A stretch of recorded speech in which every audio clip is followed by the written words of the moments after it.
Yes, I think one thing that's really important in our field, in our research field, is looking at how we interpret our research findings. So historically, there's been a tendency to compare, for example, autistic people and neurotypical people.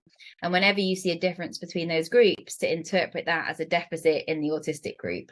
So regardless of what you're looking at, reaction time or accuracy or motor differences, there was a tendency in the literature for a long time to interpret that as a deficit. And of course, it's not. All we're seeing is a difference. And so challenging that thinking in the first place to shift towards accurately reflecting what the data is showing, which is just that you've got a group difference, is important. And then really considering the function of that difference. So are we seeing something that's adaptive for the person? Stimming, for example, might be something that's very adaptive for an autistic person.